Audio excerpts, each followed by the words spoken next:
Welcome to SurePass, where we share for you to learn and succeed. In this video, we will be discussing conspiracy and proposal to commit felony. Let us discuss first conspiracy. When is there a conspiracy? There is conspiracy when two or more persons come to an agreement concerning the commission of felony and decide to commit it. Para masabi nating may conspiracy, may apat itong requisites. First, two or more persons come to an agreement. So walang conspiracy kung mag-isa lang yung offender. Laging dalawa ito o higit pa.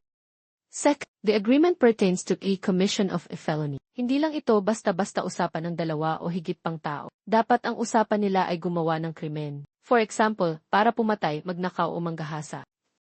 Third, agreement to effect what has been conceived and determined. And fourth, the execution of the felony was decided upon. Itong mga offenders ay desidido ng gawin ang krimen na napag-usapan o napagkasunduan nila.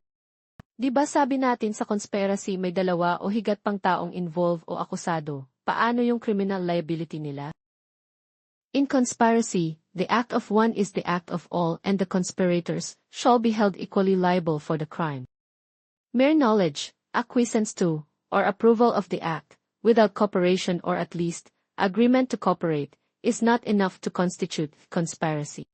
Example, Juan, Pedro and Jose planned to rape Julia. They went to the house of Julia and there, Juan and Pedro raped her. Jose on the other hand, participated as their lookout. If it clearly appears that they conspired together to rape their victim, each one is responsible not only for the rape committed personally by him, but also for that committed by the others. Because each one of the defendants with the offended party was consummated separately and independently from that had by the others, for which each and every one is also responsible because of the conspiracy. Thus, in the given problem, even though Jose did not actually rape Julia, he will still be criminally liable of the crime of rape because of the existence of conspiracy.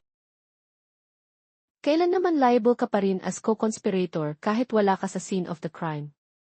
If he is a mastermind, he does not have to be at the scene of the crime to be a co-conspirator. Pero dito kailangan pa rin ipakita na yung mastermind ay may ginawa para mapatupad yung usapan nilang paggawa ng krimen. Let's say, kasama siya sa pagpaplano pero ang usapan ay siya lang ang magbibigay ng mga kailangan nila upang gawin ang krimen at hindi na siya pupunta kung saan nila gagawin yung krimen. Ano naman ang need natin ipakita sa korte upang mapatunayan natin na may conspiracy? Direct proof of a previous agreement among the accused to commit the crime is not necessary. For conspiracy may be inferred from the conduct of the accused at the time of their commission of the crime that evinces a common understanding among them on perpetrating the crime. Hindi natin kailangan i-prove yung mismong pag-uusap at pagplaplano nila, pwede din natin mapatunayan ang conspiracy base sa kanilang mga galaw o ginawa.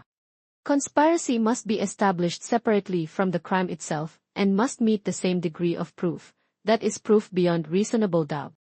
Instances when a person is not liable as co-conspirator. First, in case of disassociation and second, one who joins the conspiracy after the crime is consummated.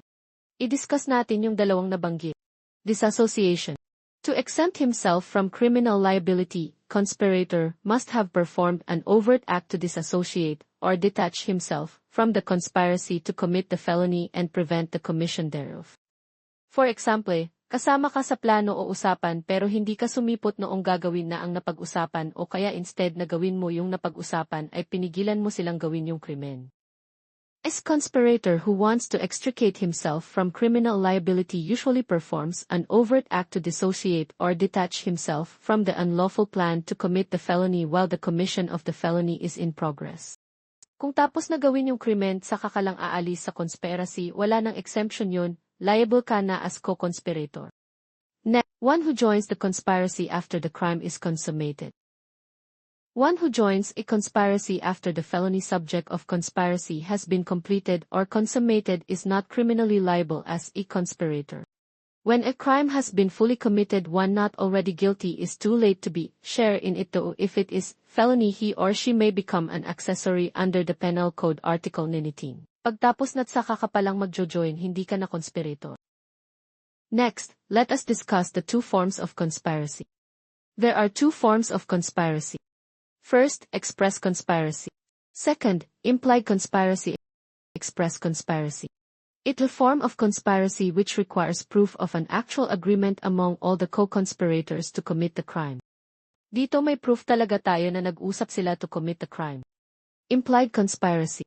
An implied conspiracy exists when two or more persons are shown to have aimed by their acts towards the accomplishment of the same unlawful object, each doing part, so that their combined acts, though apparently independent, were in fact connected and cooperative, indicating closeness of personal association and a concurrence of sentiment. For example, Jimmy was involved in drinking session along with several individuals including Wilfredo and Ernesto. Ernesto and Wilfredo had heated argument. Ernesto boxed Wilfredo and Jimmy hit Wilfredo's head with a stone. As a result, Wilfredo fell to the ground with his face up. While Wilfredo was still on the ground, Jimmy continuously hit him with a stone and Ernesto was boxing Wilfredo's body. This caused the death of Wilfredo.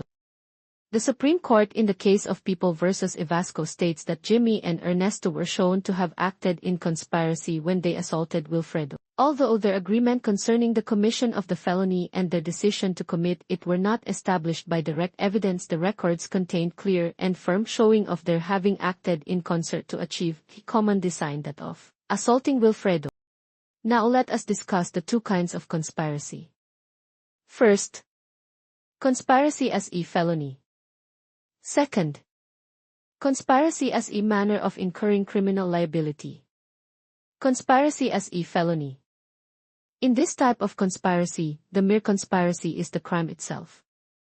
This is only true when the law expressly punishes the mere conspiracy. Otherwise, the conspiracy does not bring about the commission of the crime, because conspiracy is not an overt act, but mere preparatory act. Examples. Conspiracy to commit treason, Article 115. Conspiracy to commit coup d'état, rebellion or insurrection, Article 136. Conspiracy to commit sedition, Article 141. However, if treason, coup d'état, rebellion, insurrection or sedition were already committed, then the accused are already liable for the treason, coup d'état, rebellion, insurrection or sedition. The conspiracy will now be punished not as a felony but the manner of committing the crime. Next to the second kind. Conspiracy as a manner of incurring criminal liability. In conspiracy as a manner of incurring criminal liability, there must be an overt act done before the co-conspirators become criminally liable. The offenders are punished for the crime actually committed. For example, Juan and Pedro planned to kill Jose. Juan stabbed Jose and Pedro served as the lookout. In this case, Juan and Pedro are liable for murder, even if Pedro acted as a guard. The conspiracy here is a manner of incurring criminal liability for murder.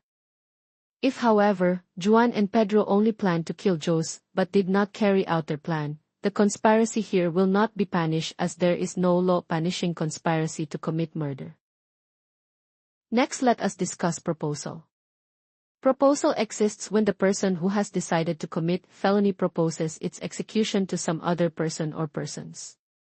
Sa conspiracy, yung mga accused mismo ang nag-usap-usap na gumawa ng krimen. Dito naman sa proposal, may isang taong nakaisip na gumawa ng krimen pero instead na siya ang gagawa, imumungkahi niya ito sa iba upang gawin nila. Para maging liable sa proposal, itong tatlong elements ay dapat present sa circumstances. First, that person has decided to commit felony. Second, that he proposes its execution to some other person or persons. And third, the proposal need not be accepted or else it shall be conspiracy. Examples of punishable proposals. 1. Proposal to commit treason, Article 115. 2. Proposal to commit coup d'état, rebellion or insurrection, Article 136. Thank you for watching. If you like this video, don't forget to share it and to subscribe.